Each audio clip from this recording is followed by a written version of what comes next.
From a psychological standpoint, Cale Thornton's engagement night marks the exact moment his control begins to break. Think about the profile: a man conditioned by violence, obsessed with order, used to absolute power, and deeply threatened by anything he cannot control. And then, without warning, he sees the wife who disappeared 8 months ago standing right in front of him, exhausted, dressed in a server's uniform and carrying a child that is almost ready to be born. From that second on, this is no longer just a love story. It becomes a collision of suppressed grief, paternal instinct, possessiveness, and emotional trauma. And what makes it so addictive is not the question of who was right, but whether love born inside fear and power can save a man or destroy him more slowly than violence ever could. Ambient temperature decreases as the social elite detect the vulnerability of an apex predator.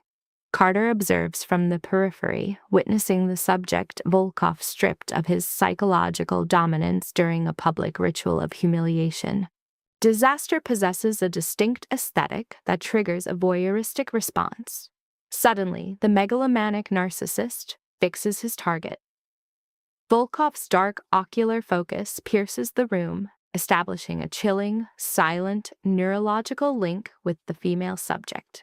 She is now the focal point of his disintegrating psychological field. His eyes reflect an absence of empathy, mirroring the acute panic of a drowning organism. Through a nonverbal command, he fractures her cognitive resistance. Positioned at the locus of his collapse, she encounters a man possessing the rigidity of ancient trauma. She identifies herself as Emily Carter, a mere designation in his world. However, his inquiry centers on ownership. Does another male claim possession of you? Complete social isolation is confirmed. No domestic anchors or matrimonial bonds are detected. Her tachycardia increases as he conducts a clinical appraisal. He is not seeking a partner, but a functional organ for his failing system. She represents a low-visibility asset among high-status distractors, maximizing her utility. When she requests $60,000, he counters with $5 million. The transaction requires the total surrender of her identity and a blood-bound contract. Temporal perception distorts. $5 million is the premium for entering this high-risk environment. It is a Faustian arrangement executed within a sanctified architecture. Volkov exhibits zero autonomic response while acquiring a biological shield for his reputation. Her mundane presentation is juxtaposed against his vast capital reserves. This is not humor, but the strategy of a king employing cold logic to construct a psychological dam against his impending structural failure. An instinctive flight response is suppressed by his iron physical restraint. In 300 seconds, the subject's status will be completely negated. In this predatory ecosystem, perceived weakness is a terminal condition. Interpersonal trust was depleted in previous developmental stages. He occupies the wheelchair like a fragile, crystalline throne. The physical trauma did not neutralize him, but the neurochemical stench of failure remains a lethal threat. A momentary lapse in his affective mask reveals profound grief. This vulnerability activates a trauma response in Emily, the invisible subject who has existed for 28 years as a psychological shadow within her own narrative. She functions as a tertiary observer in her own life, facilitating the status of others, while her own environment stagnates. She returns to a sterile apartment, a human whose disappearance would elicit zero societal feedback. He is now providing a substantial financial incentive for her to occupy a central performance role. She articulates her apprehension. The audience will detect the artifice. I am merely a prop utilized to maintain your narcissism. This interaction lacks any libidinal drive. It is a purely defensive maneuver. He requires a psychological buffer, not a spouse. He selects her due to her lack of social leverage and absence of aggressive intent. He bridges the physical distance, his vocalization resembling a funeral toll. He justifies her selection based on her status as a non-entity. The realization is a sharp cognitive sting, yet the velocity of the situation numbs her ego. For a brief window, the Titan displays total transparency. There is no romantic delusion, only a financial transfer and a performance schedule. She must simulate intimacy for 12 months for a man who views her as hardware. 1 year of deceptive behavior in exchange for total financial liberation. He exhibits a micro-expression of cold amusement, reminding her of the alternative. A life of $75 per hour versus a temporary, opulent incarceration. He recognizes the emergent greed in her expression. $5 million functions as a universal override for her moral inhibitors.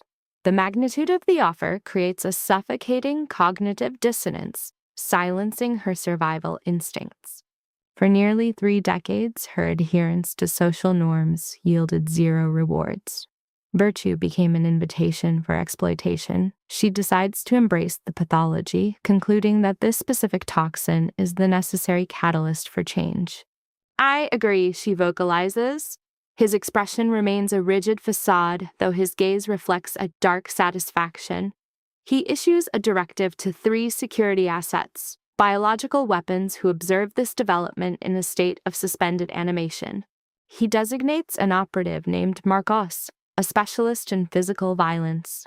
The command is absolute: procure a garment immediately and return within 600 seconds. The operative vanishes into the ecclesiastical architecture without a sound.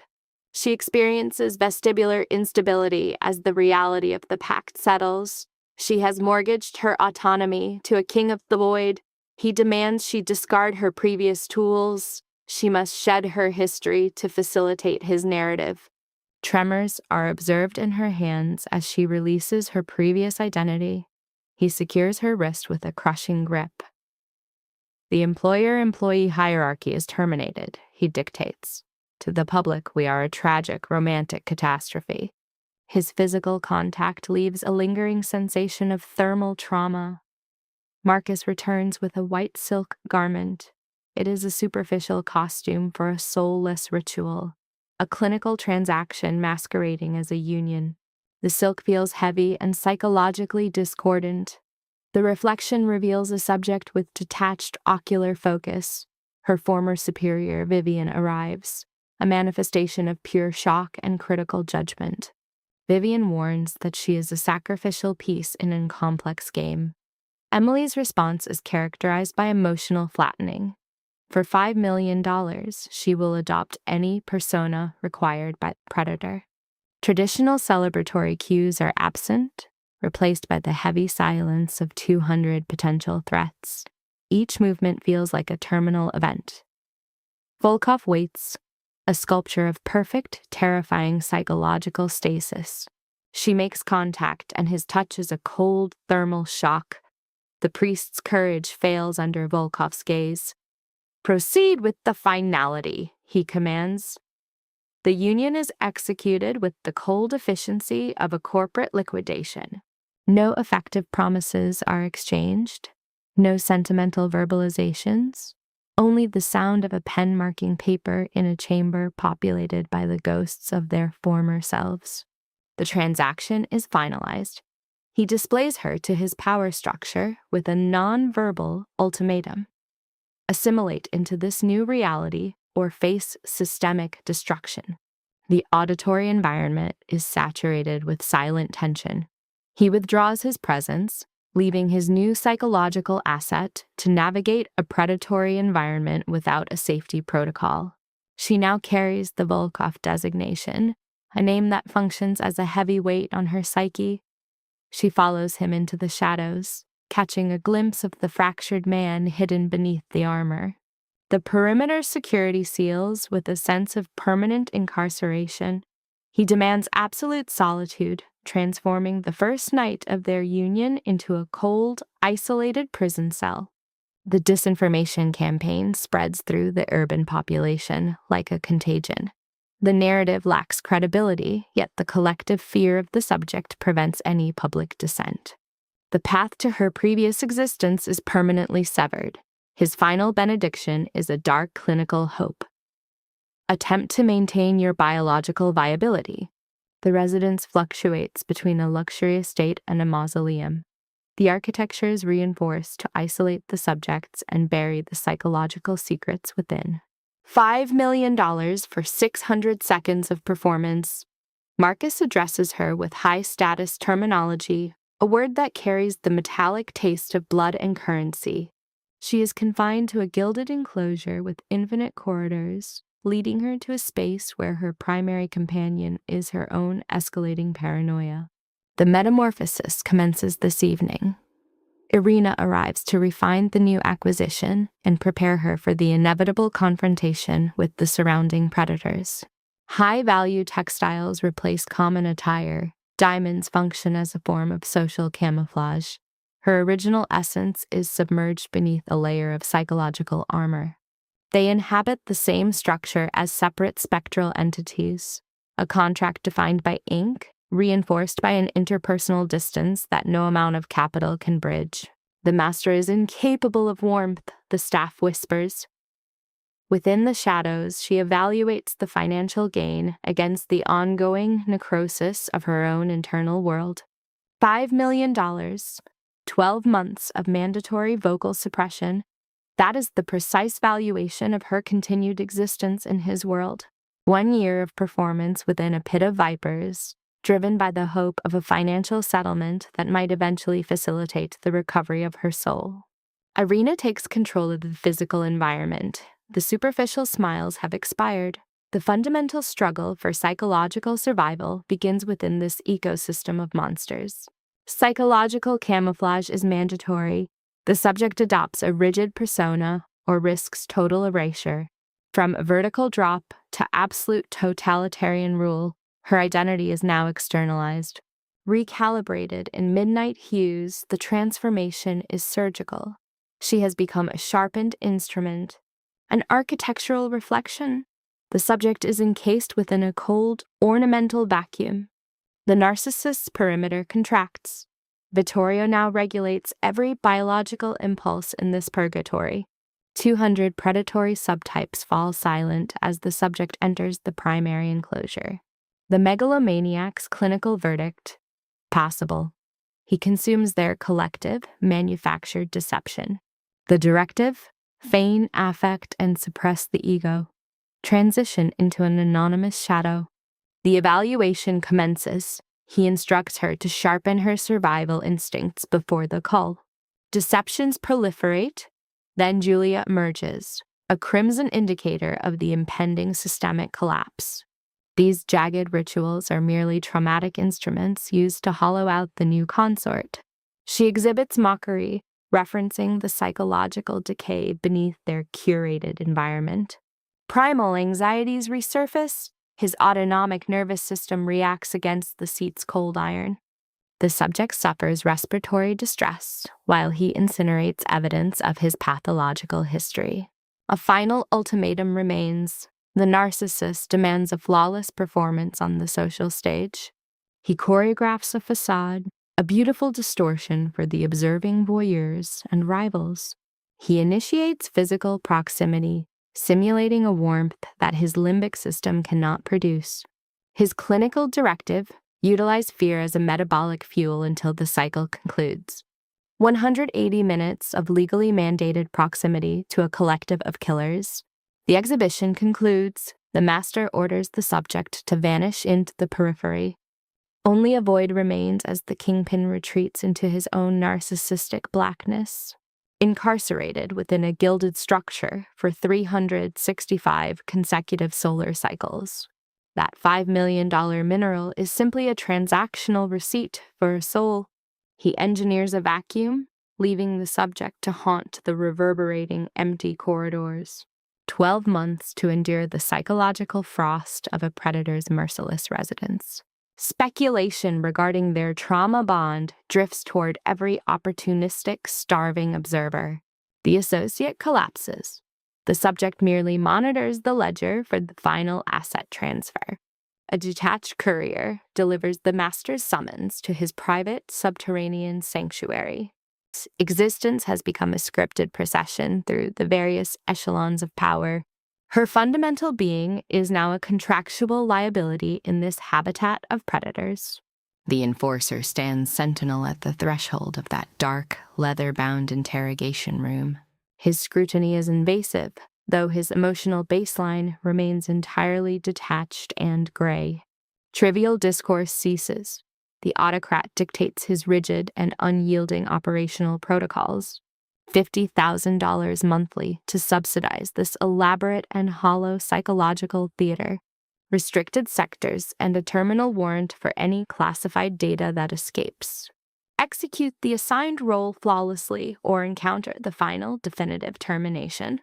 Maintain the curated affect. Shaming the megalomaniac is an invitation to execution. Physical contact is prohibited. 2 biographies unfolding in isolated, sterile compartments. Observe the predator constructing a barrier with every syllable. She submits, masking her terror. He tightens the legal restraints. Execute the signature, he commands. Let our transgressions be buried within these silent clinical walls. A single verbal deviation signifies total systemic ruin. She reviews the terms. A leaked confidence results in immediate forfeiture of life. The atmosphere thins as she seeks an exit, but the obligations weigh like lead. The iron gates have cycled shut. That final signature was the deadbolt sliding home. He secures the document, his affect like permafrost. Marcus is your constant observer from this moment, he states. Your autonomy has expired.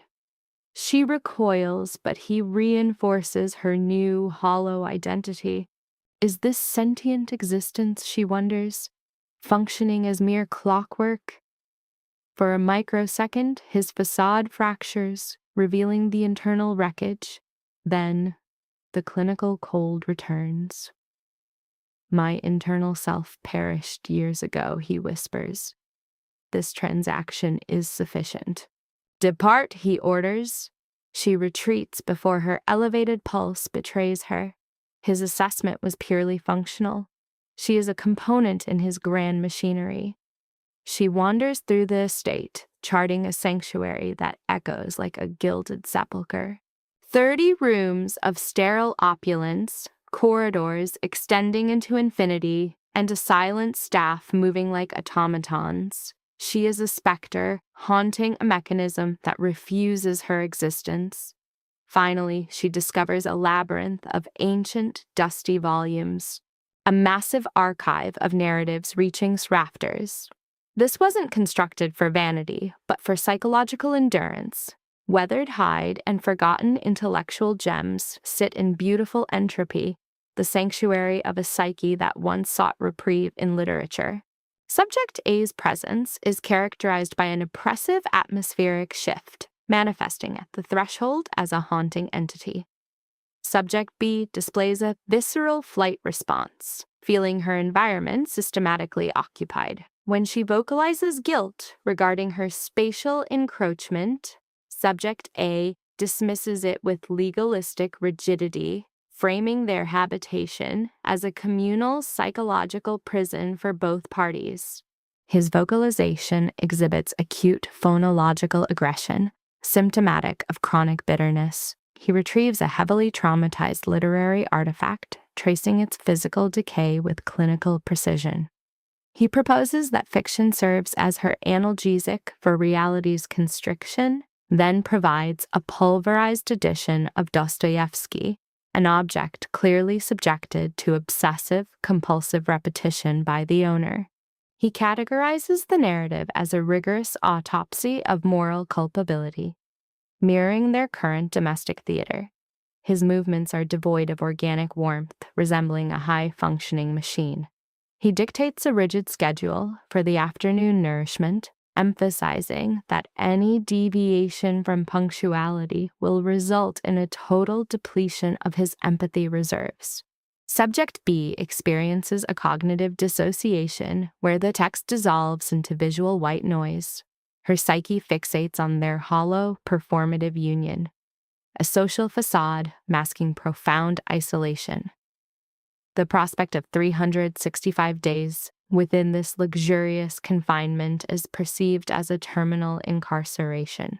Their inaugural meal is a study in communicative paralysis. The silence within the refectory presents as a tangible respiratory inhibitor, thick enough to stifle the lungs. She questions the necessity of this elaborate domestic staging. Subject A remains emotionally unavailable, his focus externalized toward digital stimuli. He defined their proximity as a strategic imperative. The domestic staff serve as observers in a social game where perceived distance triggers reputational decay. Should she refuse to adopt the requisite persona, he warns of a prolonged psychological descent into subterranean torment. His ocular fixation is intense, challenging her childish expectations of emotional reciprocity. When she requests basic human warmth, he offers a sterile conversational transaction as a substitute for true emotional intimacy. She observes the vast psychological chasm between mere tolerance and genuine interpersonal bonding. He responds by assuming a predatory analytical posture, suggesting a metaphorical vivisection of her personal history. He demands access to her ancestral traumas and subconscious terrors, wielding his inquiries like a surgical instrument designed to provoke an emotional hemorrhage.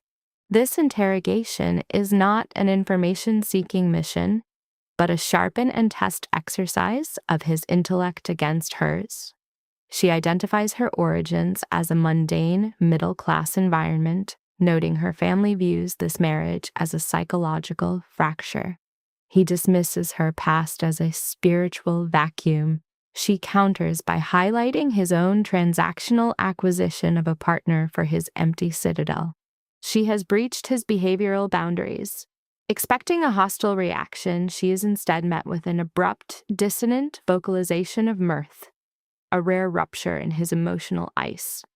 He acknowledges their shared status as damaged artifacts cohabitating within a structural failure. She questions if their mutual survival under this crushing performance constitutes any form of objective reality. Any momentary warmth is immediately extinguished by his default state of emotional freezing. He terminates the interaction with finality, citing an overloaded schedule. He commands a logistical upgrade of her appearance through Marcus, insisting her current attire is symptomatic of a servant class and beneath the status of a high-value asset. At the threshold, he exhibits a fleeting lapse in his stoic defense. He expresses a profound exhaustion regarding his status as a public curiosity. His core desire is to exist beyond the narrow definitions of his physical and psychological traumas. However, he concludes that the external world is indifferent to their suffering, making survival his only strategy. He suggests she adopt his cynical survivalist doctrine before vanishing. Left in the opulent silence, she contemplates if resignation is the ultimate achievement in this environment. This ideation is more disturbing than her legal commitments. Subsequently, she enters a dissociative state during her excursion with Marcus, her silent, ever-present observer. He navigates her through commercial spaces where the valuation of a single garment exceeds her previous annual solvency. Stylists converge like scavengers, encasing her in the aesthetic armor of the plutocracy. Marcus remains an immobile sentinel, executing financial transactions with mechanical indifference. It is a visual transformation devoid of dopamine, saturated with the chill of duty. She inquires if capital is his primary instrument of coercion. Marcus clarifies that wealth is merely functional equipment for Subject A. She is a character in a specific narrative, and he is simply supplying the required theatrical attire. Marcus observes her through the glass, noting his 8-year tenure preceding the catastrophic event that leveled his world. While he maintains the persona of a frigid monarch, Marcus suggests he is a victim of repeated betrayal, leading to a permanent distrust of emotional warmth. This cynicism was fostered by universal treachery, starting with a woman named Scarlet.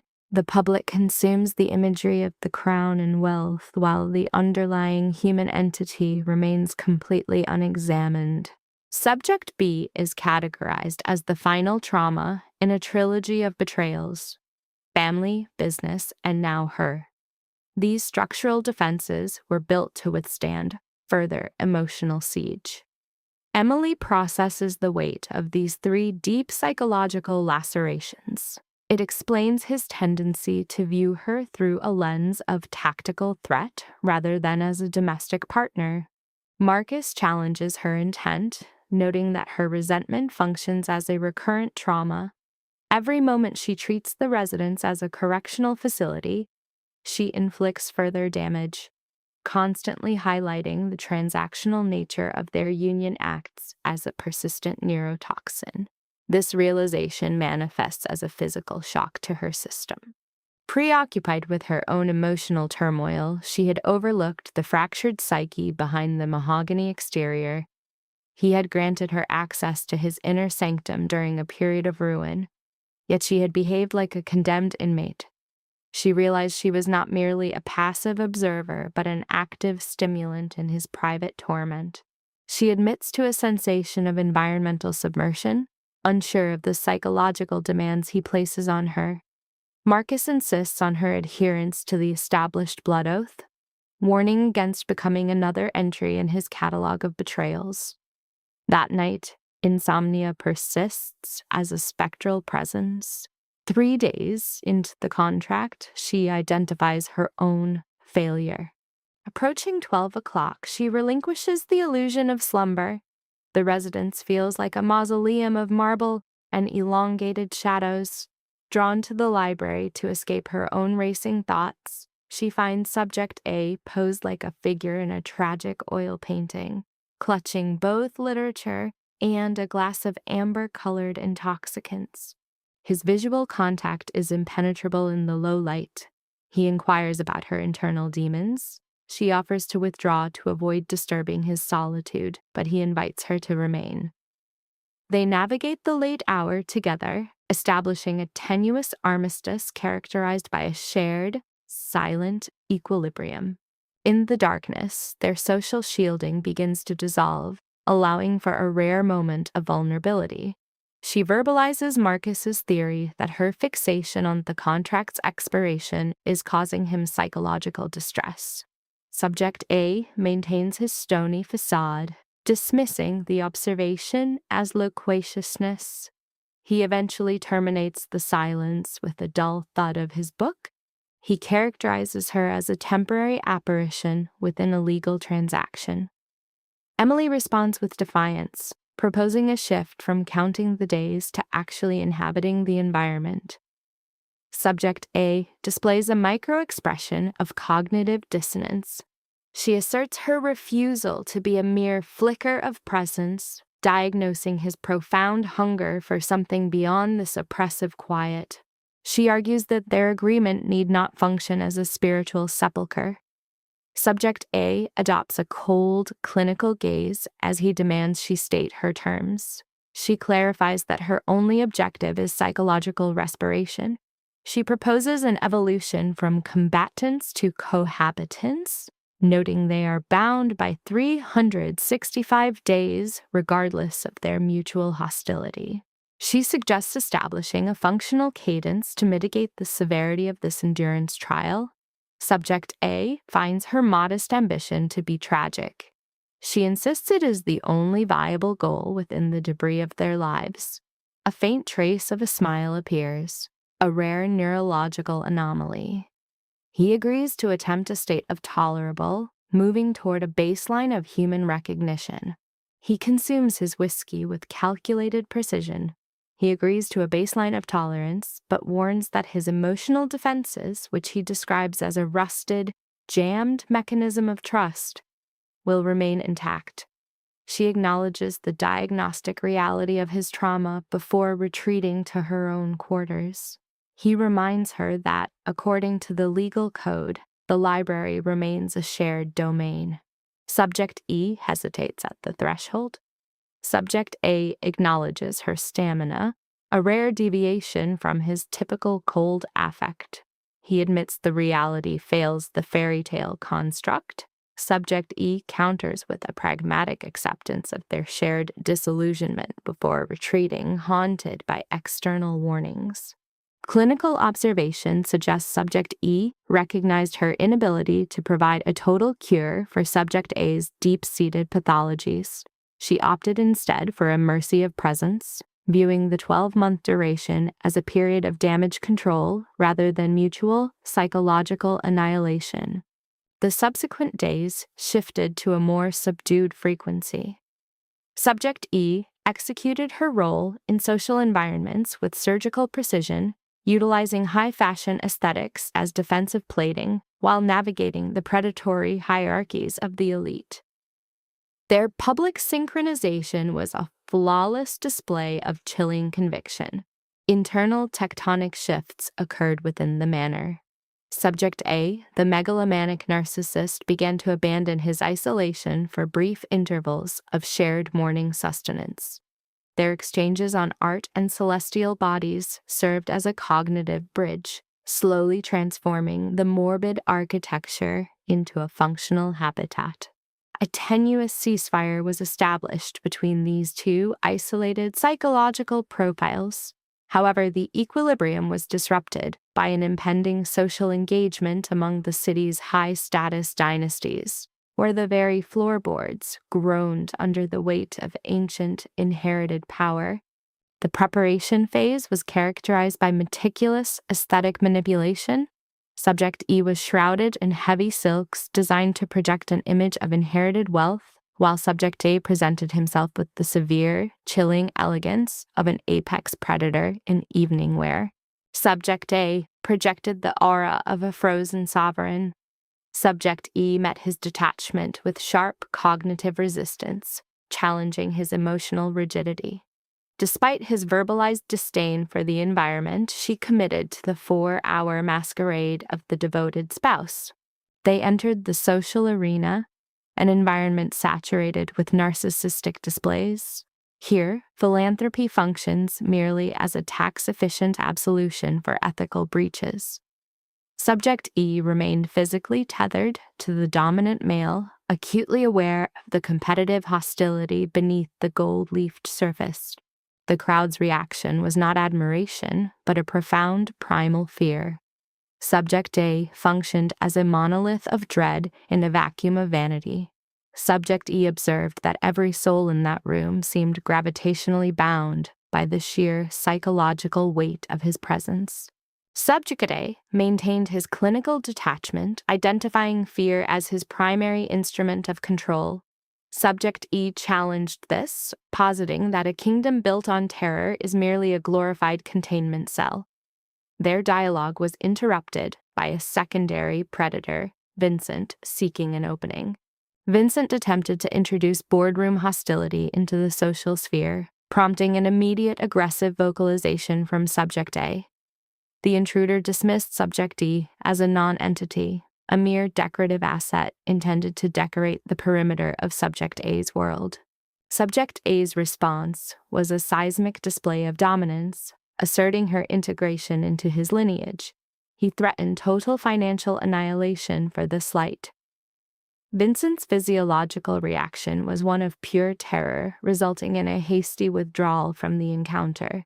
Subject E exhibited a traumatic respiratory response to the high-stress confrontation. Subject A dismissed it as the standard overhead of power.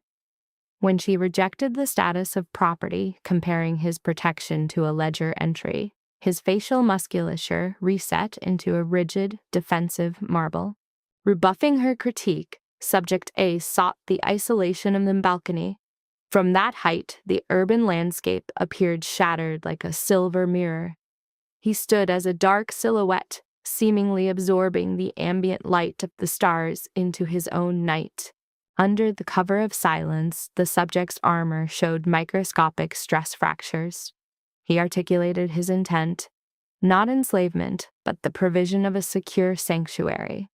His brand of ownership was revealed to be a pathological promise of absolute protection. Subject E experienced a brief emotional resonance, which Subject A immediately countered with defensive hostility. He attempted to rebrand his protective impulse as a tactical maneuver, prompting Subject E to mock his refusal to speak outside of corporate analogies. Subject A fought to maintain his facade of clinical indifference. Subject E pushed for emotional transparency, which he met with a chilling observation. In his world, an open heart is simply an invitation for a terminal strike from a hitman's bullet. He claimed his capacity for empathy had been permanently neutralized. This verbal strike effectively severed the fragile rapport they had cultivated. Both returned to their performative roles, adhering to the cynical script of their mutually beneficial arrangement. Subject E retreated into the crowd, her own internal state beginning to mirror the coldness of her surroundings. She spent the final hours performing for the elite, ultimately mourning the realization that warmth cannot be extracted from a man made of granite. The central tragedy became clear. The subject had weaponized his own isolation. The transit back to the estate was characterized by a crushing silence. Upon arrival, Subject E sought immediate physical distance to mitigate the suffocating proximity of his presence. Subject A intervened with a tone reminiscent of a ruined cathedral. He offered a fragmented apology, admitting a complete lack of familiarity with non-hostile existence. His primary defense mechanism remained the preemptive expulsion of others to ensure his own survival. His mask completely deteriorated at the foot of the stairs. He confessed to a deep-seated fear that if he permitted Subject E to possess emotional value, her inevitable departure would result in his total psychological collapse. He was a man structured entirely around the avoidance of loss. He attempted to push her away with logical fallacies, suggesting she deserved a partner without his extensive trauma history. Subject E joined him in this moment of vulnerability, confessing her fear of becoming a mere spectral presence in his morbidly quiet mausoleum. She described a future of material wealth and spiritual decay. They faced the horror of their masks becoming their permanent identities. He took her hand, a rare display of physical heat, and uttered bearable, a heavy acknowledgement of their shared predicament. The relationship evolved into a blood pact, a strategic alliance against the storm. The mansion's atmospheric temperature seemed to stabilize. While not traditional affection, it represented the initial, fragile layer of a trust-based foundation. The bearable concept became the new baseline for their interaction. Subject A began to integrate Subject E into the non-transactional aspects of his life, soliciting her input on variables that offered no direct profit to his corporate machine. He began to analyze the very quality of their shared environment, seeking her metrics on the warmth of their surroundings. Subject E moved from captive to animator, slowly breathing life into the dust-choked halls of his records. The clinical atmosphere succumbed to a floral necrosis as lilies eroded the frost of his hallways. He remained a silent observer of this 14-day incubation. Then, the silence fractured. A primal, subcortical scream of agony tore through his psychiatric sanctuary. She observed his failure at the parallel bars, his wheelchair acting as a silent, judgmental witness. When his motor functions collapsed, the impact resonated with total psychological ruin. He lay paralyzed, externalizing his narcissistic injury by screaming at a vacant sky. He attempted a final, futile elevation, only for gravity to reclaim him after 3 inches. She remained a captive observer of his biological wreckage. Their gazes collided, revealing a map of autonomic strain and a corrosive shame no capital could mask. He exhibited defensive grandiosity, ordering her away while striking the mat in a futile protest against his biology. She remained unmoved, facilitating his mobility while he projected verbal toxicity. He claimed he required no audience for his collapse. She countered with a diagnostic warning. She positioned the mobility aid and offered assistance, but his pride remained a jagged psychological barrier. With a final, crushing surge of effort, he achieved 12 inches of elevation, his musculature vibrating with the frantic tremors of absolute neurological exhaustion. He maintained that defiance for 5 seconds before his spinal reality reclaimed him. This collapse was silent, the sound of a man's ego splintering into psychic dust. As she approached, he averted his gaze, pleading not to be perceived as a broken biological mechanism. Throughout 730 days of somatic imprisonment, his lower extremities remained neurologically silent. This megalomaniac narcissist, once a titan of global commerce, is now a hostage to his failing nerves. He wages a futile campaign against tears, a colossus dismantled by his own flesh. She commanded him to cease this internal funeral, arguing his sovereign spirit survived his former identity. She reframed his resilience as a refusal to exit the psychological arena. She locked onto his eyes, hunting for the dormant warrior beneath the tidal wave of grief. She acknowledged his physical hell while identifying the psychic rot of a performative existence. Sinking to the floor, she offered a raw case history.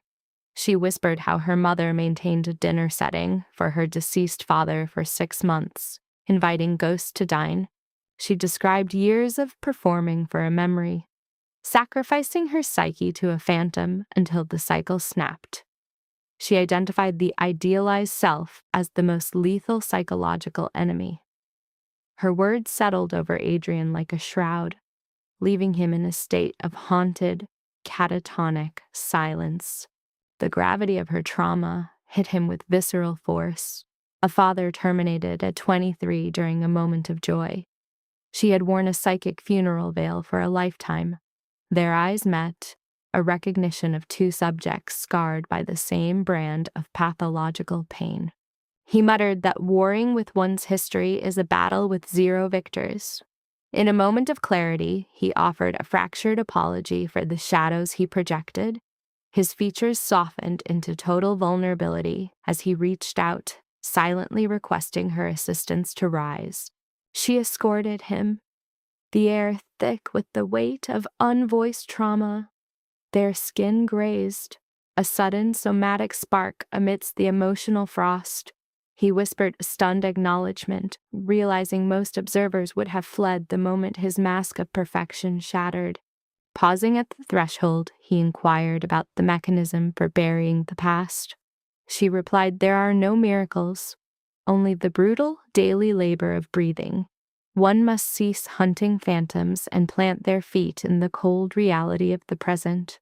It is a slow, agonizing cognitive rewrite, choosing the present until the heart ceases its resistance." Adrian admitted his healing felt like a never-ending purgatory. Emily stabilized his hand, refusing to let him face his biology alone.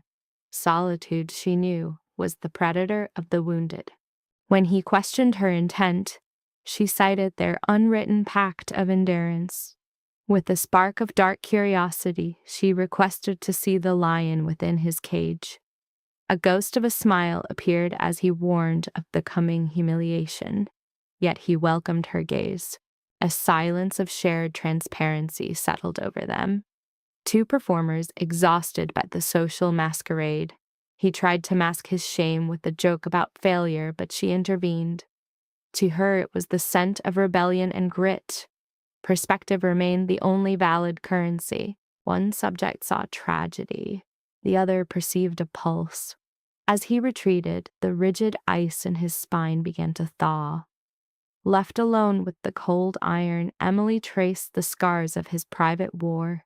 She recognized that starving hunger to reclaim stolen agency. Later, the library environment smelled of aged oak as he followed her inside. He remained a captive of regret, pained that she had witnessed his physical frailty. To a man who lived as an untouchable king, every bared scar felt like a total surrender. She dismissed his apologies, choosing raw truth over a polished facade. He labeled her an anomaly, but she countered with her full name, Emily Volkoff, shattering the quiet. The air turned brittle as a sharp realization hummed through the space between them. She attempted a retreat into professional jargon, but her autonomic tremors betrayed her. A flash of life returned to his eyes. He provided his true identity, granting her the keys to their shared truth to survive their psychological pact. Setting her book down, she launched a lethal probe.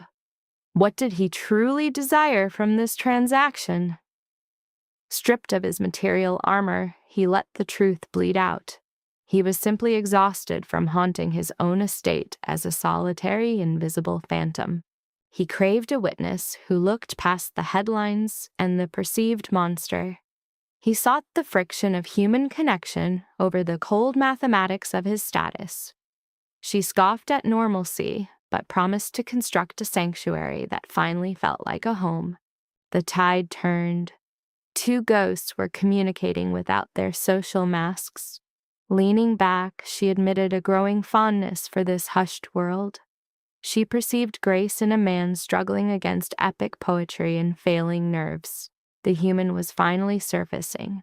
His wealth became background noise. Adrian averted his gaze, warning that their boundaries were dissolving into chaos.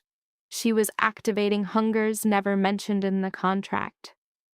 His voice wavered as her mercy dismantled his walls, making him lose track of the ending. She suggested a truce with time, but he severed the thought with clinical precision. He warned her against the heart's hallucinations, labeling her warmth as simple boredom. His truth was a jagged edge. This was all a dream, and she must wake up.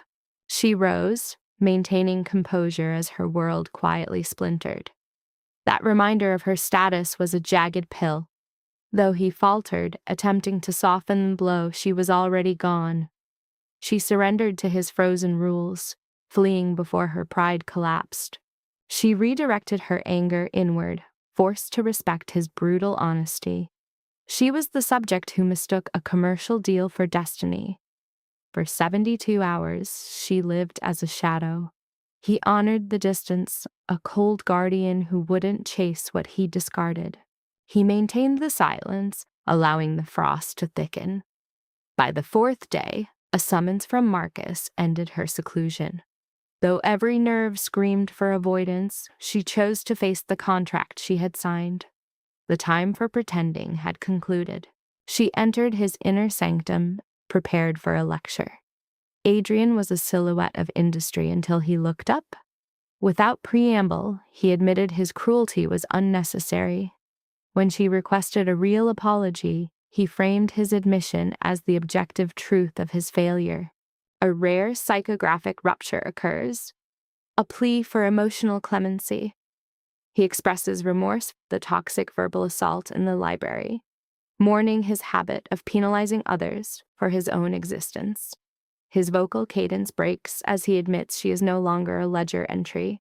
Within 30 days, she has introduced color to his monochromatic sepulcher, forcing a pulse into his hollow chest.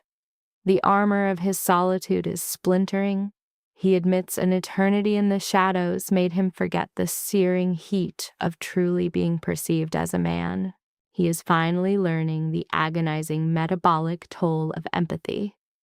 Her absence was a phantom he lacked the courage to name. She offers him sanctuary, but the ticking clock remains his tormentor. He feels the sting of his own madness, adoring a temporary traveler. Exhaustion carves deep lines into his face as he closes the distance.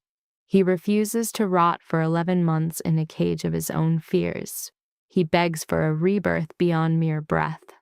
When she searches for a name, he hunts for a syllable of peace. The subject proposes an alliance that bypasses their contractual boundaries. The male views this gesture as a potential weapon, awaiting the inevitable strike.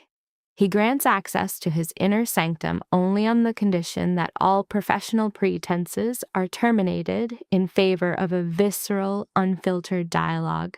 She initiates a clinical inquiry into his traumatic history and the physical markers of past violence. He exhibits signs of localized paralysis under her intense observation.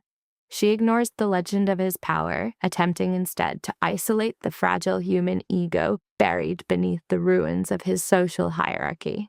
She views the patient as a high-complexity cognitive maze. When she questions the legality of their interaction, he declares their former operational boundaries obsolete. Their previous emotional suppression had become unsustainable, leading them to draft a new pact based on radical transparency and shared psychological risk. A brief smile from the female triggers a significant reduction in his chronic facial tension. He requests her presence at 1400 hours to observe his functional degradation. Despite his warnings of an impending autonomic crisis, she chooses to witness his vulnerability over his carefully curated God complex. A massive dopamine release follows their agreement, signaling a collapse of his defensive posture. They have formed a grim dyadic bond within the wreckage of his life. The subsequent physical rehabilitation session is a descent into a localized hell where she observes his suffering from the periphery. Elementary motor tasks present as insurmountable obstacles, causing massive muscular tremors. He experiences multiple physical collapses, yet he displays a pathological inability to process the concept of surrender. Driven by a primal, vocalized rage, he forces his body into a repetitive cycle of failure and agonizing recovery. The return journey is characterized by a heavy, post-traumatic silence. He eventually offers a verbal acknowledgement of her continued presence. When he inquires if his physical frailty caused her disgust, she indicates that his capacity for endurance has actually increased her psychological investment. This behavior is not an indicator of weakness, but a textbook example of extreme resilience. The subject perceives his internal struggle as a moral defect, but she reframes these tempests as external to his core identity. They settle into a rhythmic cycle of therapy and nocturnal disclosure. The male finally articulates his developmental trauma, describing parents who utilized him as social capital before discarding him during his medical crisis. He has spent his life in a high-predation environment. In response, she discloses her own history of domestic erasure as an overlooked middle child. He details the sociopathic behavior of those who profited from his illness and the woman who sold his privacy for financial gain. She identifies the void existing behind her professional achievements. Under the rhythmic sound of the rain, his vocal register shifts into a smooth, hauntingly intimate tone. She scans his expression for signs of deceptive pity, which he immediately nullifies with the direct confession. He characterizes her not as a project, but as a rare catalyst that shifts the sensory frequency of his environment. Her mere presence renders the rest of his world as auditory static. He identifies in her a unique capacity to find order within a vacuum. He labels her a masterpiece of psychological conflict, structurally resilient, yet fundamentally empathetic.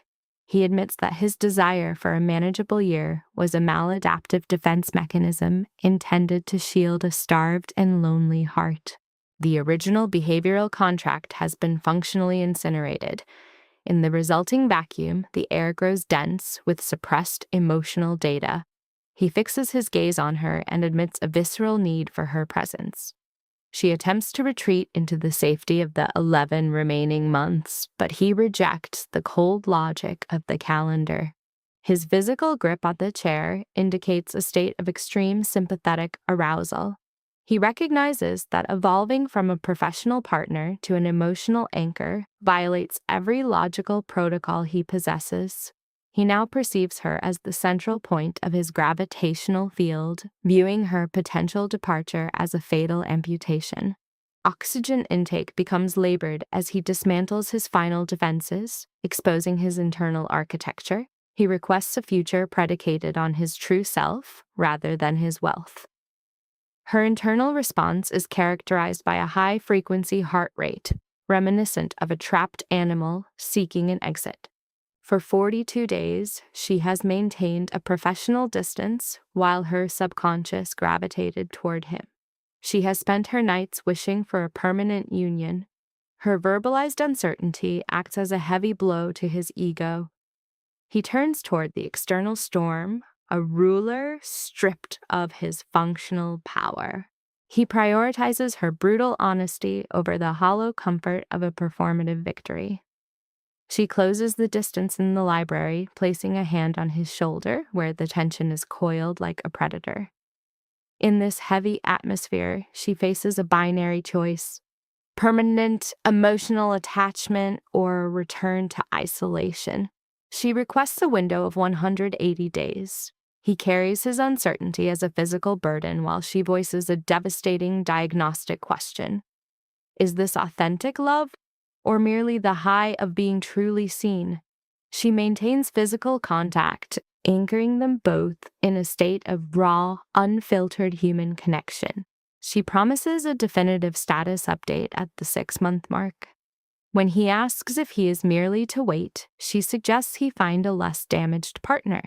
He remains steadfast, finding more value in her authentic fragments than in any curated perfection. He is now completely immersed in her psychological reality. The countdown has officially commenced. Before her exit, she presses a brief kiss to his forehead, inducing a state of temporal paralysis in the subject. When he seeks a label for the act, she utilizes the defensive term, friendship. He experiences acute emotional vertigo, as this concept is entirely missing from his lexicon. She exits the room before the atmospheric tension reaches a flashpoint. He offers a quiet expression of gratitude, a debt paid to the truth of their situation.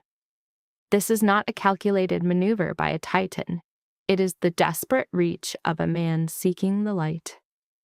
She vanishes before the gravity of the moment can consume them. Behind the safety of her door, her pulse mimics a rapid, frantic rhythm. She has negotiated for 6 months of clarity, but her subconscious has already reached a verdict.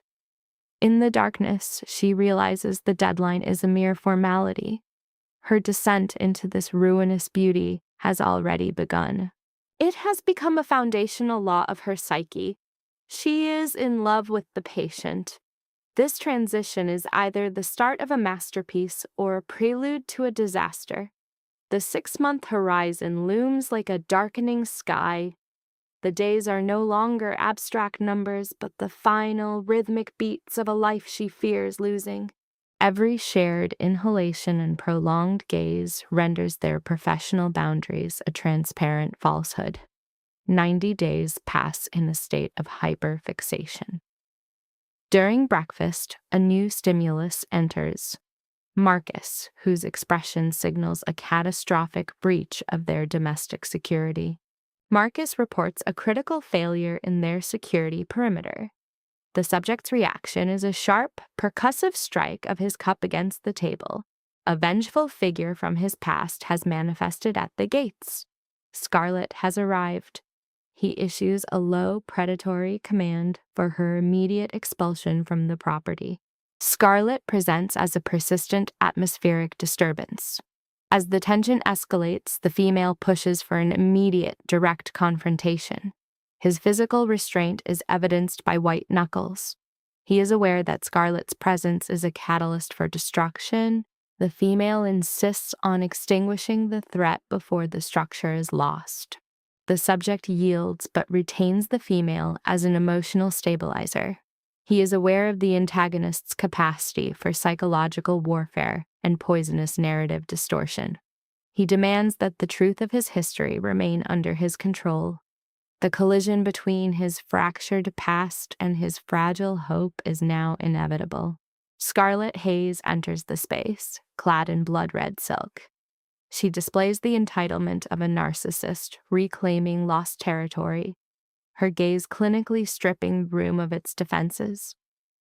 She has not arrived to negotiate peace.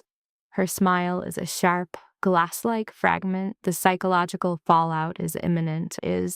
Scarlet initiates contact with a verbal laceration regarding his mobility aid before refocusing her predatory instincts on Emily.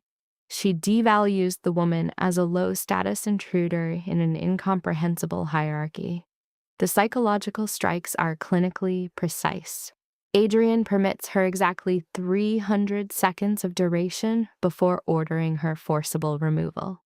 Adrian classifies her as a psychological apparition, yet Scarlett insists their pathological attachment is persistent. She interrogates Emily's composure, claiming their union was a product of calculated, frozen malice. It is the trauma of being a weapon, engineered solely to damage a partner. Scarlett intends to dismantle their reality through linguistic trauma.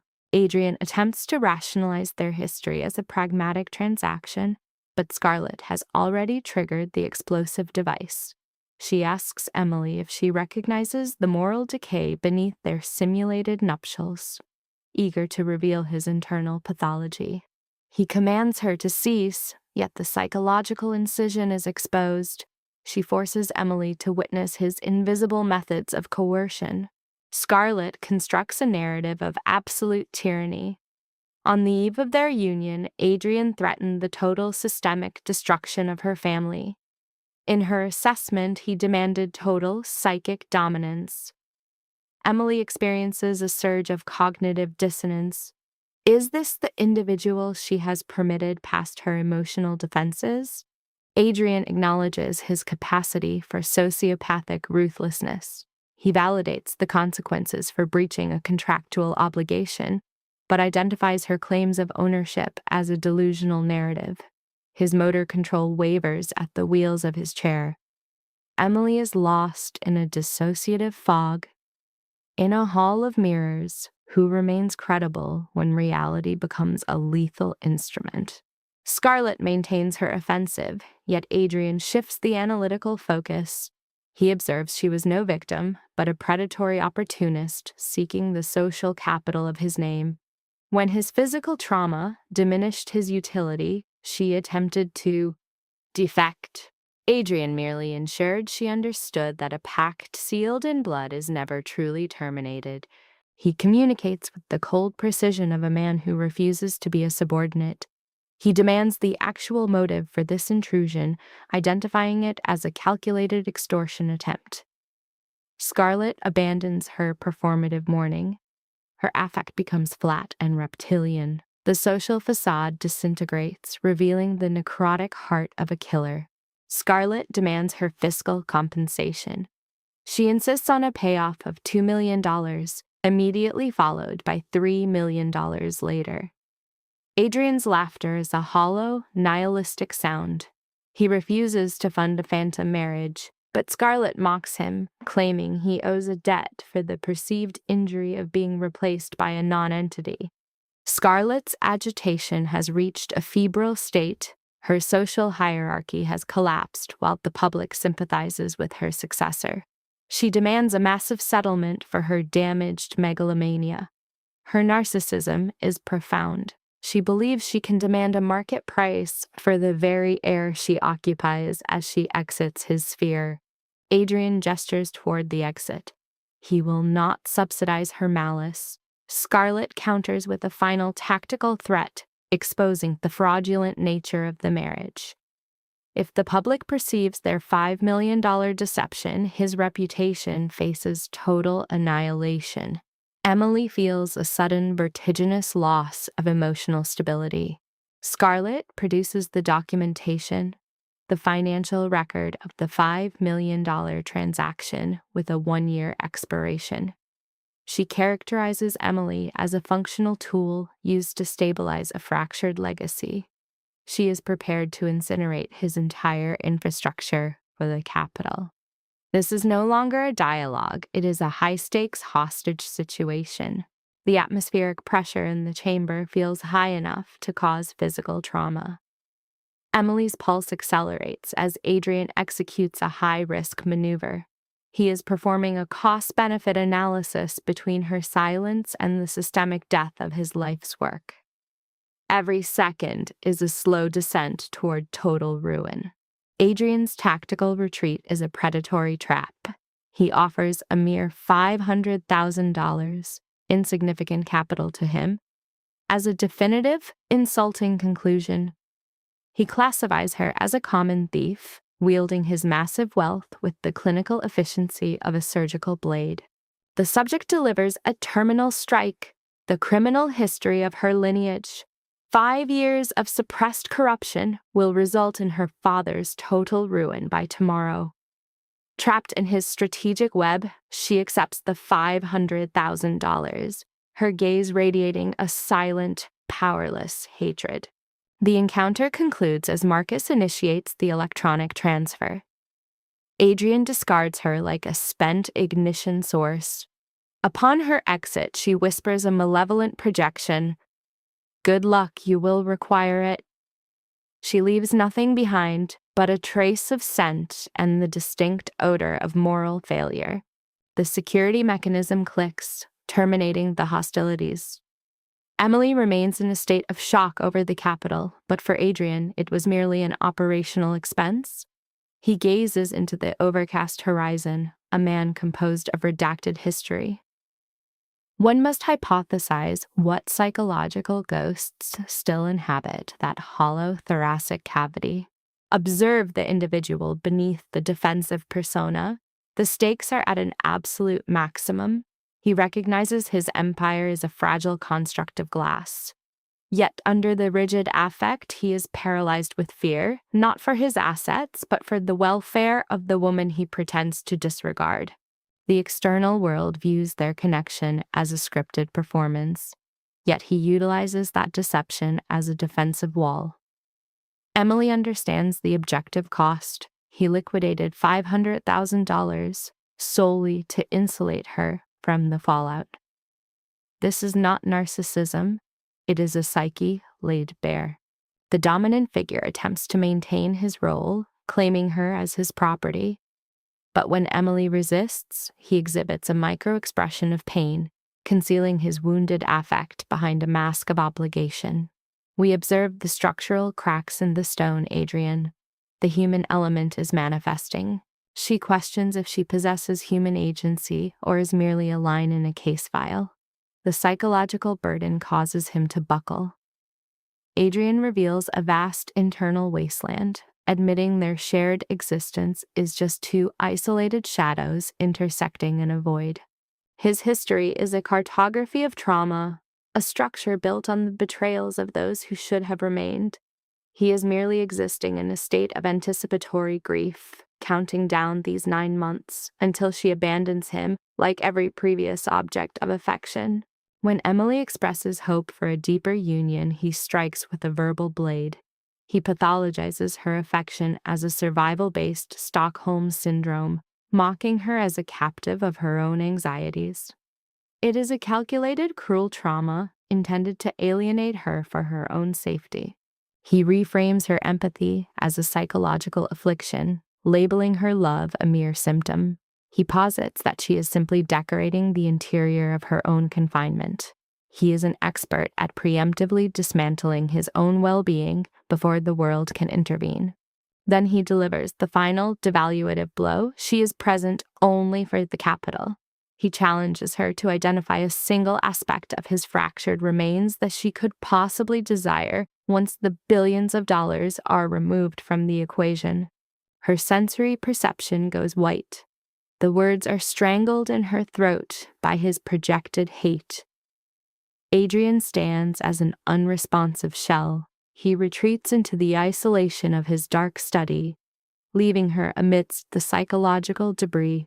Within the silence of the library, she undergoes a total emotional collapse. His suggestions have introduced a toxin into her mind. Is she a woman experiencing genuine affection, or a specimen that has developed a preference for the precious metal of its cage? She attempts to find a rational framework for the attraction she experiences. Perhaps she did commodify herself for a wealthy man's experiment. The uncertainty consumes her from within, leaving her empty and disoriented in the shadows. The temporal units pass in an agonizing wait. At 10 o'clock, Marcus delivers a status report. The master of this state is in the training facility, subjecting himself to a 4-hour cycle of extreme, masochistic physical exertion. Marcus fears a complete psychic break. Emily discovers him there, a deposed ruler struggling against heavy iron, pushing his anatomy to the point of structural failure. He is saturated in perspiration, the somatic evidence of the civil war occurring within his mind. A labored breath escapes as he commits to purging the perceived rot of his own inadequacy. His knees fail repeatedly, a desperate attempt to shed the skin of past humiliations. He is a cinematic case study, a man pursued by the dark silhouette of his own shadow. The traumas of the past are claiming a total victory. The memory of his primary abandonment haunts him as he fails her once more. He is submerged in a private psychological abyss. She descends to the floor, her voice a thin plea for him to cease before his willpower physically shatters his skeleton. He categorizes this physical torment as the necessary penance for involving her in his systemic collapse. Slowly, his internal defenses dissolve. He verbalizes the terrifying clinical reality. He is a prisoner of his own obsessive longing for her. The frozen subject is finally consumed by his internal fire.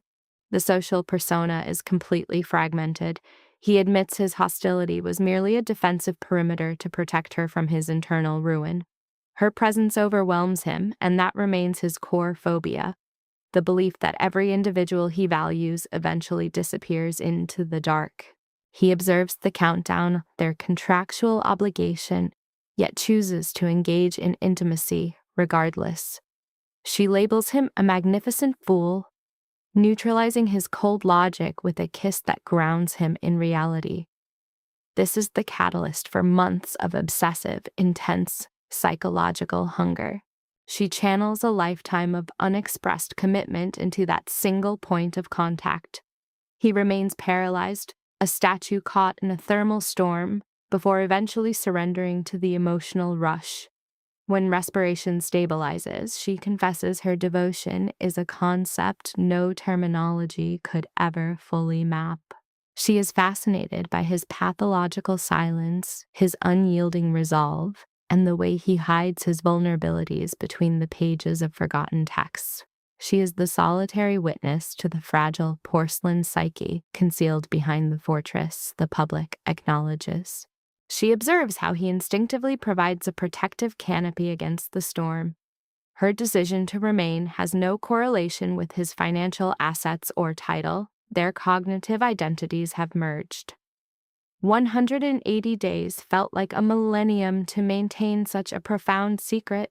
Time appears to reach a point of stasis. He draws her back for an embrace that tastes of absolute salvation, finally internalizing the irrational truth that she is his co-navigator for the extended journey through the psychological dark. He asks a low, fractured question. Can she truly identify aesthetic value in a man so psychologically damaged? Her response is a gentle, tactile gesture against his physical markers of trauma. For the first time, the man of granite experiences a total release, his tears flowing in her care. The training facility is repurposed into a sanctuary where the external world is excluded. He admits he is an amateur in the field of emotional expression, yet she promises they have a duration of a lifetime to master the science of becoming a unified whole. He is a subject in a state of emotional starvation, and she is his singular source of nourishment. She suggests they maintain social protocols for the benefit of the staff, but he has no intent to return to the sterile confinement of his solitary quarters. He terminates her hesitation with a kiss that signals a shift in his internal landscape. It is the definitive prologue of their shared narrative. They finally achieve a state of rest, but only after he has drained his psyche of every concealed trauma. She descends into a state of deep, dreamless rest, her communication device abandoned in the shadows. All that remains is the profound realization that the formidable Adrian Volkov has transitioned into her most dedicated psychological guardian. By the break of dawn, the subject is already in a state of hypervigilance, observing her with a tranquility that is medically unprecedented for his profile. He admits that restorative sleep was a secondary priority to the neural feedback of their recent physical integration. This relational dynamic has evolved into a balanced feedback loop between two peers. As they face the horizon, his palmar contact serves as a grounding mechanism for a bond more resilient than any tactical weapon. She utilizes humor to diffuse the domestic silence, demanding stimulants before they address their shared path. It is a nascent emotional architecture, fragile yet possessing a higher reality than any previous stimuli. His rare smile is a textbook display of psychological relief.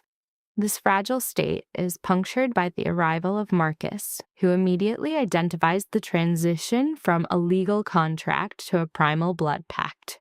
He issues a sharp directive for isolation, yet Marcus provides a cynical diagnostic. The transaction is finalized, and Scarlett has been erased from her former life.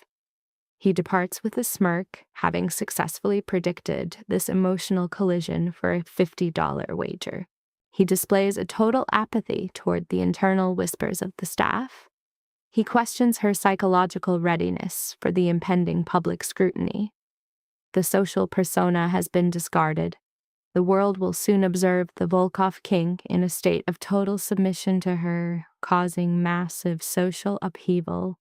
She embraces the chaotic external variables, categorizing their fractured union as a high-value asset regardless of the fallout. She asserts dominance through a territorial kiss of pure possession. He retreats into a state of focused fixation on her, abandoning his empire for the internal kingdom she represents. They withdraw into the vacuum of their private connection, where he verbalizes his commitment once more. He pledges to reinforce these 3 words until they become her primary sensory input. She accepts this repetitive auditory anchor, knowing the psychological comfort of that melody will remain permanent. She reciprocates the vow, providing a total acceptance of his fragmented ego. They spend hours projecting a future of intellectual pursuits and a slow clinical recovery, a rehabilitation process that now feels like a shared psychological triumph over his previous trauma. He observes that the domestic atmosphere has undergone a permanent chemical shift. She experiences a dark, dopaminergic spike at the thought of the impending scandal. As she attempts to resume her professional duties, the subject exhibits signs of extreme separation anxiety, pleading for 5 more minutes of her presence. The subject has developed a profound emotional addiction, with her as the primary fix. They operate within an open-door policy, sharing stimulants and intermittent tactile grounding. This domestic stability is an anomaly for a combat-hardened mind that previously only processed the world through tactical conflict. This is the ultimate objective, the simple grace of being selected by a fractured soul. A man who utilized 1,000 social masks has finally allowed his ego to be stripped bare. This is no nursery rhyme.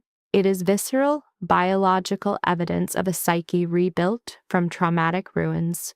9 months remain on their legal agreement, but the document is now a historical relic. They are no longer executing a scripted performance. They are explorers, deciphering the complex, exquisite language of a shared consciousness in a state of total vulnerability. The recovery path remains nonlinear and jagged.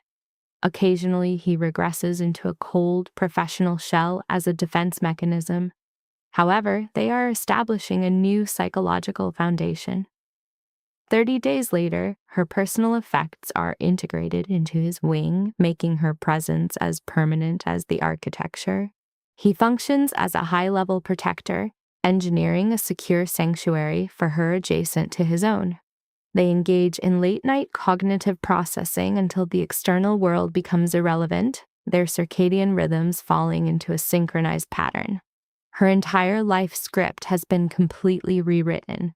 The era of their sterile business transaction is now a distant memory.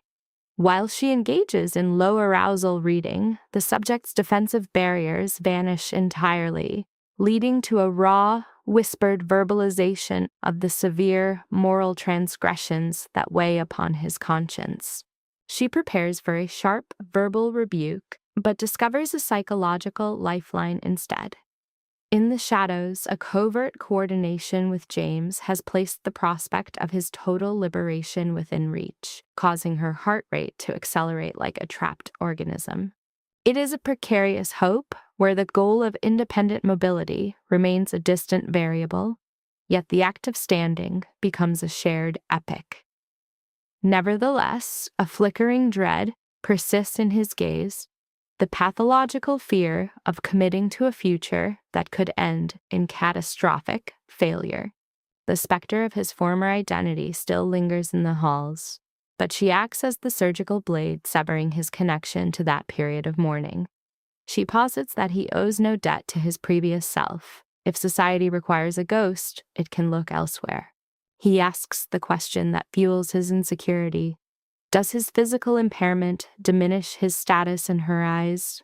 Her response is a strike to his core. She became attached to the soul, not the stride. Regardless of his posture, he is her gravitational center, pulling her into an iron grip. He reflects on how a utilitarian search for a medical caregiver evolved into his most significant strategic victory. While lost in this rare state of peace, the tranquility is shattered by the high-frequency vibration of Rachel's urgent phone communications. His relative by marriage promises a domestic war, yet his physiological response remains flat. He welcomes the impending conflict, preferring to engage his adversaries directly rather than through the sterile medium of a digital screen. The prospect of him confronting her biological kin leaves her in a state of high anxiety.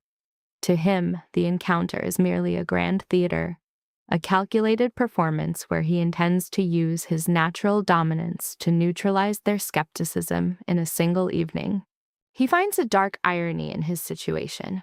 A merchant of secrets who bought her services, only to lose his own autonomy in the exchange. 72 hours later, the family arrives, presenting less like invited guests and more like an aggressive boarding party. She is a cluster of high-state nerves, struggling to rationalize the opulent, high-status world she now inhabits. Her sister enters with the impact of a lightning strike, while their mother appears overwhelmed by the blatant wealth of the Volkov estate.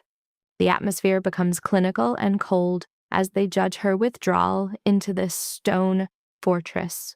When her mother attempts to categorize their relationship as a cold pact between strangers, she responds with a psychological resilience she never knew she possessed.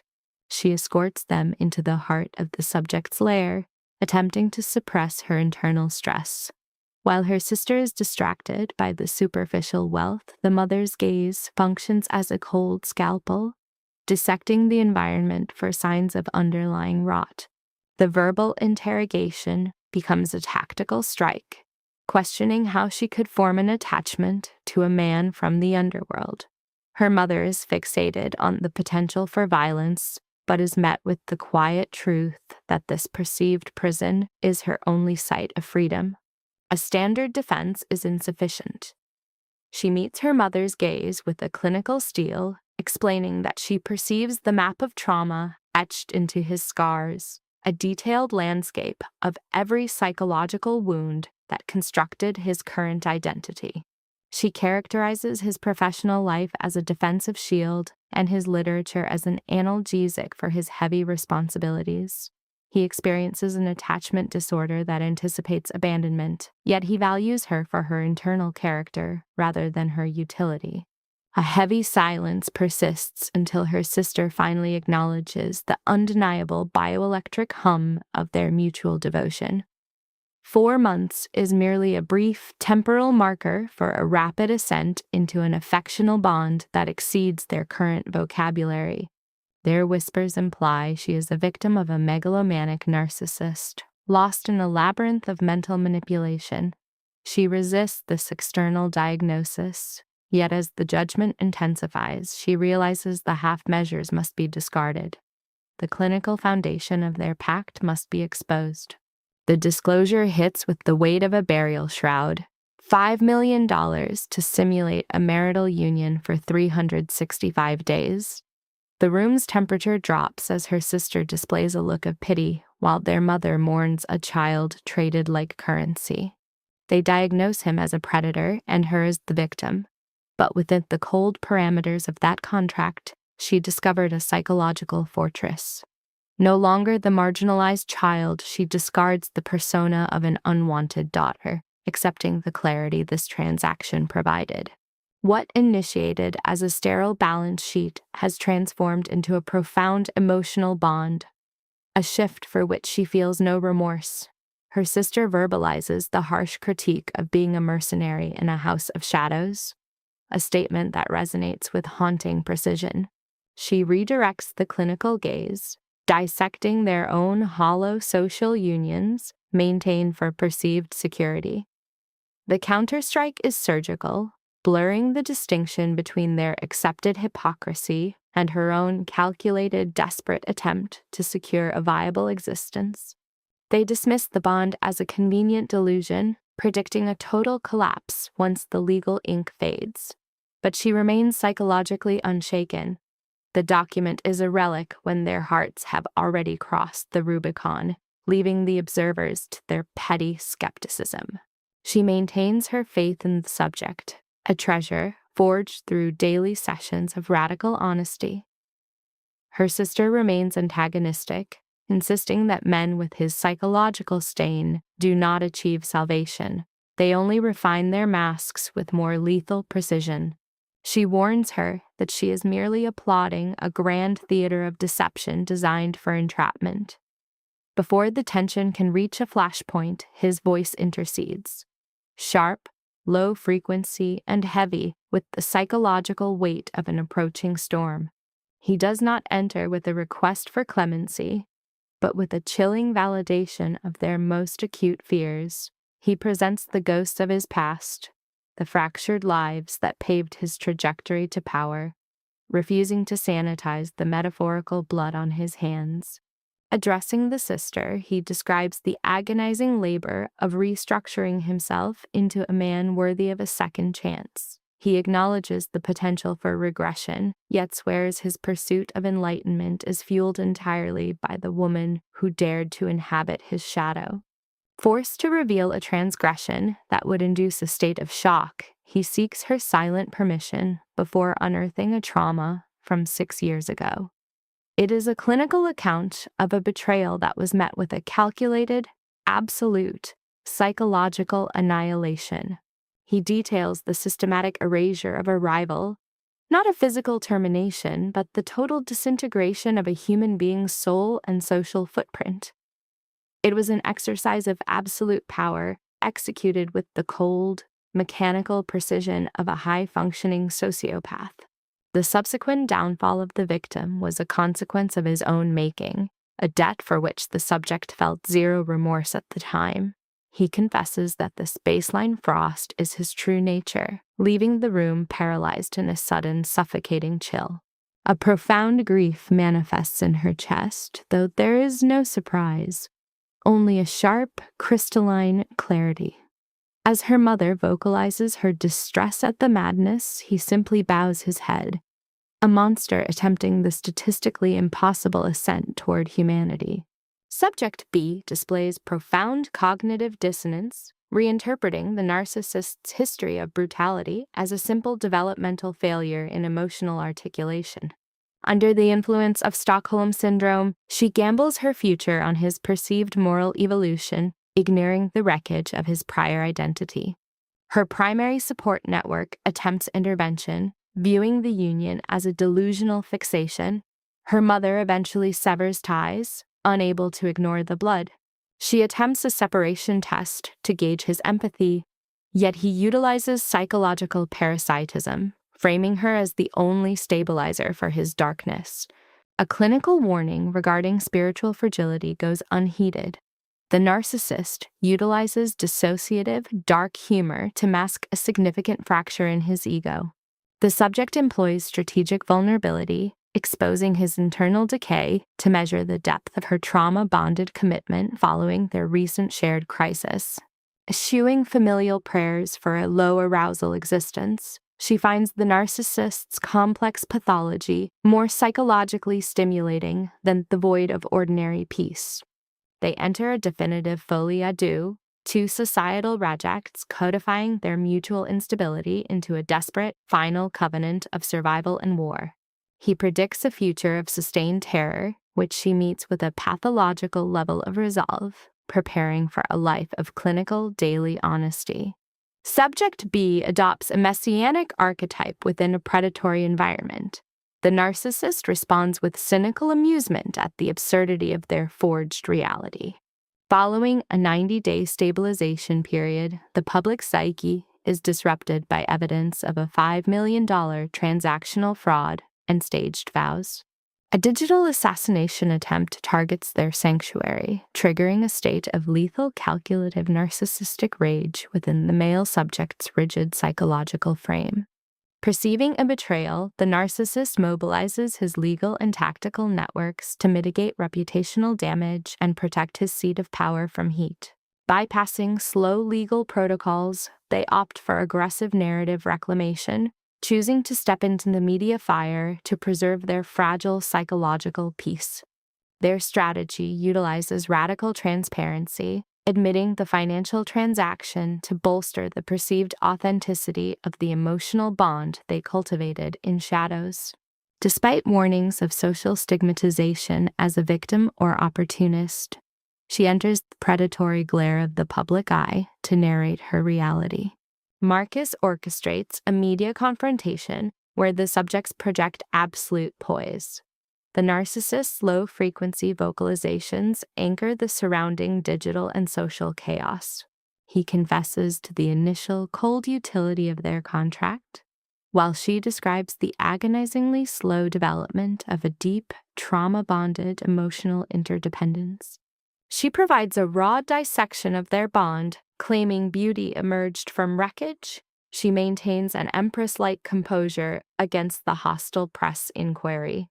Confirming the 12-month contract and the millions involved, she asserts that his psychological recognition of her value outweighs any financial or social cost.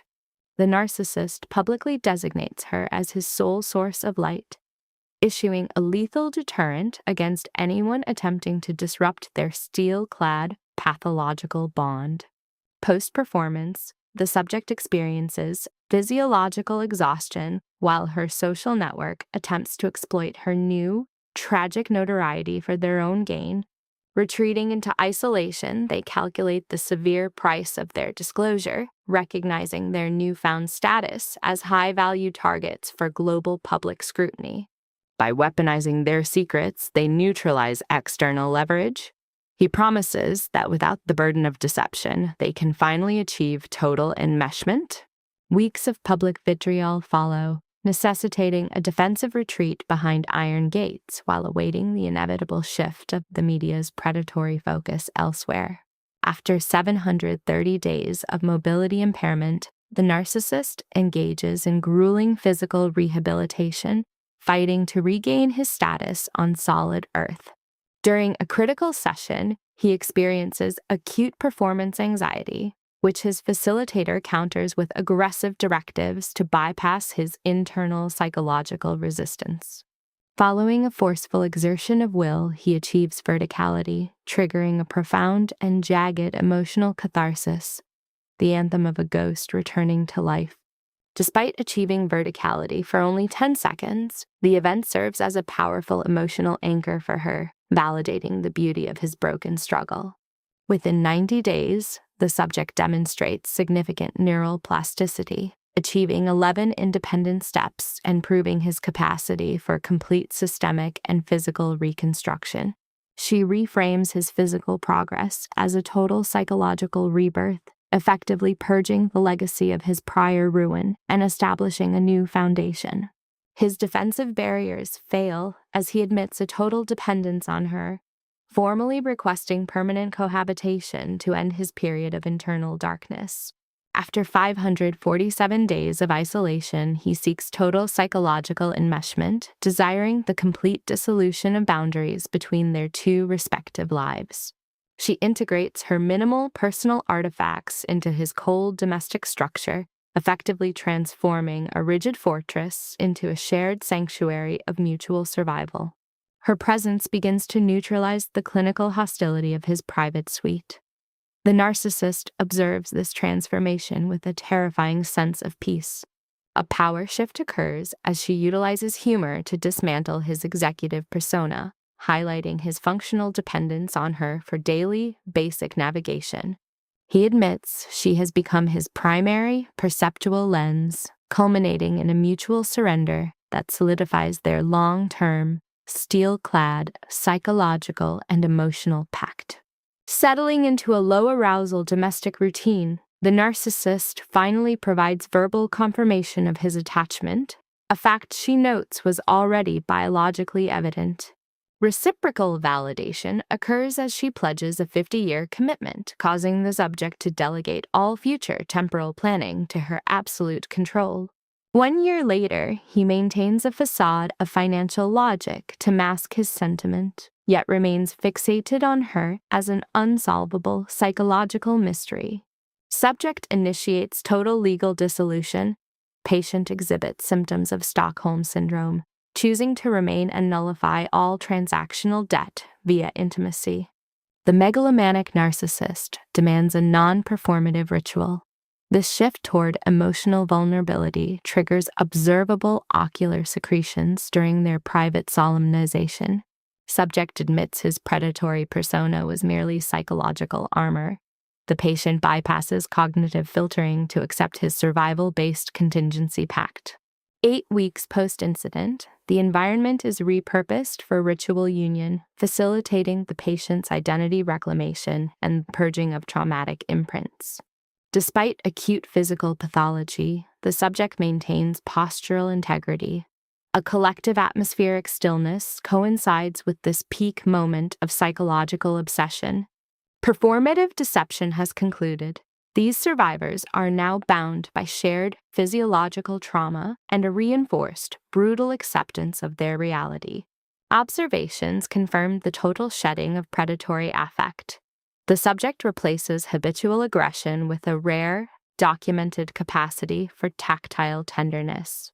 The patient has become a vital biological necessity. She successfully stabilizes the subject's reality, which was forged in a furnace of tragedy. Despite total exhaustion, the subject maintains antiquated social protocols, humbled that the patient identified the vestigial humanity beneath his beastly exterior. Subject verbalizes a perceived unworthiness of such grace. He initiates a final motor sequence, a dance, despite his body reaching somatic failure. Synchronized movement occurs as the patient provides structural support. In this lunar-lit isolation, the external world is excluded from their perimeter. Verbal reinforcements of loyalty remain redundant. The subject's extensive scar tissue serves as a permanent somatic record of his psychological transformation. Domestic transition is finalized. At dawn, the subject acknowledges the patient's new identity as Mrs. Volkov, signaling the formal cessation of hostilities. Subjects retreat into mundane domesticity. The former architect of shadow now prioritizes horticultural peace, a deliberate rejection of his violent history. Patient achieves a stabilized psychological state. She has transitioned into the essential cognitive foundation of the entire Volkov operational legacy. Patient notes the dark paradox of their origins. Conversely, the subject suffers from anxiety regarding the statistical improbability of their continued union. Tranquility is framed as the subject's primary strategic victory. The patient's neurobiological synchrony is evidenced by sleep patterns anchored to his pulse. This resilient, dysfunctional bond validates their history of trauma. Attachment here is an active daily cognitive choice sustained through heavy silence. The interpersonal dynamic functions as a closed-loop survival system. The megalomaniac and his stabilizing counterpart have finally achieved total systemic equilibrium.